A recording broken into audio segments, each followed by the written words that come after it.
Le Vatican parle d'une situation complexe. Et pour cette raison, un appartement sécurisé a été réservé au 10e étage de la polyclinique Gemelli. Toujours le même scénario. Ils l'ont dit pour Jean-Paul II. Ils l'ont répété avec Benoît XVI. Et puis, soudain, la vérité.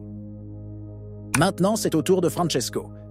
Ils disent qu'il travaille, qu'il lit les documents, que tout est sous contrôle. Mais que se passerait-il si ce n'était pas le cas? Et si le pape était vraiment en train de mourir? Si le trône de Pierre devenait vacant, l'Église exploserait dans une guerre souterraine. Le conclave ne serait pas un choix, mais une bataille pour l'avenir du catholicisme. Le monde attend. Mais la question est autre. Sommes-nous prêts? La situation sanitaire du pape François suscite de nombreuses interrogations et incertitudes parmi les fidèles et les observateurs les plus attentifs de la vie de l'Église. Le Vatican insiste sur le fait que le pape est stable, que son traitement se déroule comme prévu et qu'il continue à travailler malgré son état. Mais ce récit officiel rappelle des moments similaires vécus avec Jean-Paul II, lorsque le Saint-Siège avait adopté une communication tout aussi ambiguë jusqu'au moment de l'annonce de son départ. Ce n'est pas une nouvelle que le Vatican traite les informations sur la santé du pape avec une extrême confidentialité, mais ce modus operandi, au lieu de rassurer, alimente les spéculations et les craintes.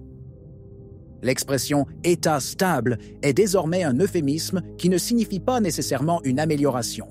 En effet, la stabilité peut être le prélude à une détérioration progressive. Le problème n'est pas seulement un problème de transparence, mais aussi de responsabilité spirituelle. L'Église demande aux fidèles de prier pour le pape, et à juste titre, mais comment peut-on prier de manière ciblée si l'on ne connaît pas la vérité sur sa véritable condition? Si François est à la fin de sa vie, il serait juste de le dire clairement, afin que le peuple chrétien puisse l'accompagner par la prière dans son dernier combat terrestre. Un aspect qui ne peut être ignoré est le contexte politique et ecclésial dans lequel se déroule cette histoire. On ne peut pas considérer la santé du pape François sans considérer l'impact que sa mort éventuelle aurait sur l'équilibre interne de l'Église. Nous parlons d'un pontificat qui a profondément divisé le monde catholique, avec un fossé de plus en plus évident entre ceux qui soutiennent ces réformes et ceux qui les voient comme un éloignement dangereux de la tradition. Si François venait à décéder, la bataille pour sa succession s'ouvrirait immédiatement, et c'est une question que Rome veut repousser le plus longtemps possible. Ce n'est pas un hasard si ces dernières semaines, des rumeurs sur les plans à long terme du pape ont fuité, comme pour donner l'impression qu'il est toujours pleinement opérationnel. Mais c'est une stratégie que nous avons déjà vue dans le passé. Même Jean-Paul II, dans ces derniers mois, a continué à signer des documents et à prendre des décisions, même s'il était désormais physiquement dévasté par la maladie. Le pouvoir papal ne peut jamais paraître vacant, même lorsque le pape est à la fin de sa vie. Quand un pontife s'approche de la fin, la stratégie est toujours la même. Des assurances génériques, des déclarations ambiguës, quelques signes d'optimisme pour garder le récit sous contrôle, et puis, soudain, la nouvelle de sa mort. Ce modèle n'est pas le résultat du hasard, mais d'une volonté précise d'éviter que l'Église se trouve dans une situation d'incertitude et de déstabilisation. Mais si avec Jean-Paul II, la crise était gérée dans un contexte encore relativement solide, aujourd'hui, le Vatican se trouve dans un état de fragilité sans précédent. En fait, si le pape François venait à mourir aujourd'hui, les conséquences seraient encore plus perturbatrices que par le passé. Ce ne serait pas seulement la perte d'un pontife, mais le tournant dans une bataille qui divise l'Église depuis des années. Il existe une autre possibilité dont personne ne parle ouvertement. Que se passerait-il si François ne mourait pas, mais renonçait? Et si sa santé était si compromise qu'il était contraint de faire ce qu'a fait Benoît XVI? L'hypothèse d'un second pape émérite jetterait l'Église dans un chaos encore plus grand. 2 papes vivants, l'un démissionnaire, l'autre récemment élu. La question que beaucoup se posent est « qui viendra après lui ?» Et c'est là que le contrôle de l'information devient crucial. Si la santé du pape était réellement plus grave que ce que l'on dit, cela signifierait que les jeux de succession ont déjà commencé en coulisses. François fut le pape des réformes, des ouvertures doctrinales et des déclarations qui laissèrent souvent perplexes les catholiques les plus fidèles à la tradition. Avec son départ, un vide de pouvoir s'ouvrirait, qui pourrait conduire à l'une des luttes les plus féroces jamais vues dans un conclave moderne. Dans un monde où l'Église a perdu une grande partie de son influence, le pape reste l'une des figures les plus reconnaissables à l'échelle mondiale. Sa mort provoquerait une réaction immédiate, non seulement parmi les fidèles, mais aussi parmi les gouvernements et les institutions qui ont trouvé en François un allié sur des questions telles que le changement climatique, l'immigration et la gouvernance mondiale. Mais ce qui compte réellement, ce n'est pas la rhétorique officielle de condoléances des dirigeants mondiaux, mais ce qui se passerait dans les coulisses. Qui prendrait le contrôle du récit? Quels seraient les premiers gestes du Collège des cardinaux? Déjà dans les premières heures, le Vatican activerait un protocole bien établi. Le camerlingue, actuellement le cardinal Kevin Farrell, aurait la tâche de certifier la mort du pape. Durant la période de siège vacant, qui dure entre 15 et 20 jours, les cardinaux se réunissent quotidiennement pour discuter des affaires courantes et préparer le conclave.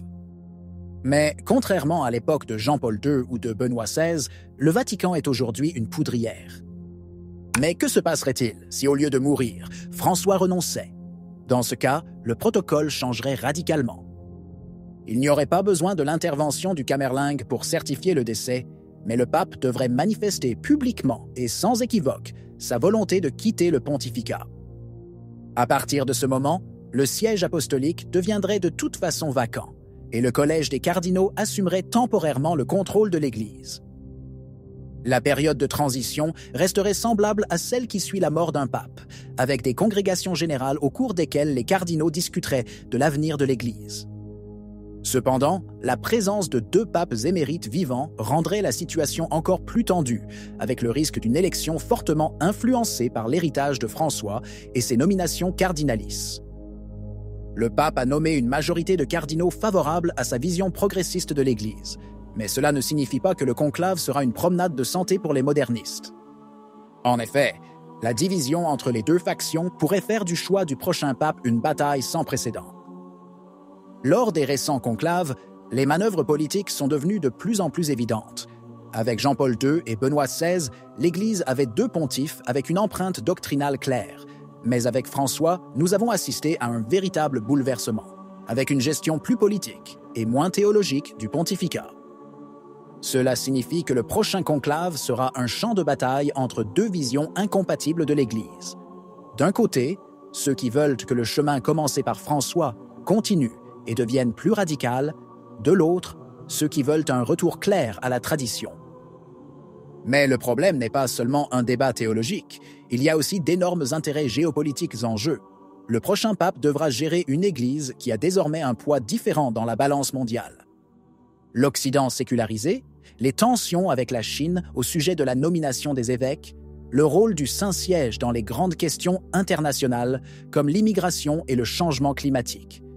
Tous ces facteurs influenceraient le vote des cardinaux, qui se retrouveraient à choisir non seulement un pasteur pour les fidèles, mais aussi un leader politique et stratégique. À ce stade, les noms les plus populaires pour la succession entreraient au cœur du débat. Le cardinal Pietro Parolin, secrétaire d'État, est considéré comme l'homme de la continuité, le candidat parfait pour ceux qui veulent éviter les bouleversements. Il a géré la diplomatie vaticane avec discrétion, mais sa figure ne réchauffe ni les progressistes ni les traditionalistes. En revanche, le cardinal Robert Sarra, symbole de l'aile traditionnaliste, représenterait un changement total de direction par rapport à François. Un pape comme lui signifierait une restauration de l'Église d'avant Bergoglio, avec une redécouverte de la liturgie traditionnelle et un frein aux dérives doctrinales des dernières années. Cependant, son élection paraît peu probable. François a créé une majorité de cardinaux progressistes et le bloc moderniste ferait tout pour l'empêcher d'accéder au trône de Pierre. Un autre nom souvent cité est celui du cardinal Matteo Zuppi, président de la Conférence épiscopale italienne et proche de la communauté de Sant'Egidio. Considéré comme un pont entre le monde progressiste et le monde plus modéré, il pourrait être le bon candidat pour assurer une transition en douceur. Son implication dans les négociations diplomatiques entre la Russie et l'Ukraine lui a donné une visibilité internationale, mais les traditionalistes y voient une continuation de l'ère bergoglienne. Parmi les outsiders figurent des personnalités comme le cardinal Luis Antonio Tagle, un Philippin très proche de François, et le cardinal Christophe Pierre, actuel nonce apostolique aux États-Unis, considéré comme une figure clé du dialogue avec les institutions américaines. Mais leur élection pourrait être compliquée par la nécessité de trouver un compromis entre les deux âmes de l'Église. Enfin, il y a un aspect spirituel qu'il ne faut pas oublier. Quoi qu'il arrive, les catholiques doivent continuer à prier.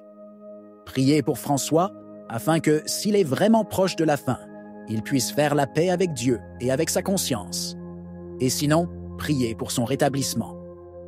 Prions pour l'Église, car nous savons bien qu'à chaque fois que le trône de Pierre devient vacant, s'ouvre une bataille spirituelle qui va bien au-delà des dynamiques humaines. Et prions pour l'avenir, car le prochain conclave pourrait déterminer le sort de l'Église pour les décennies à venir. Qu'en penses-tu? Si vous avez aimé la vidéo, commentez. Amen. Que Dieu vous bénisse.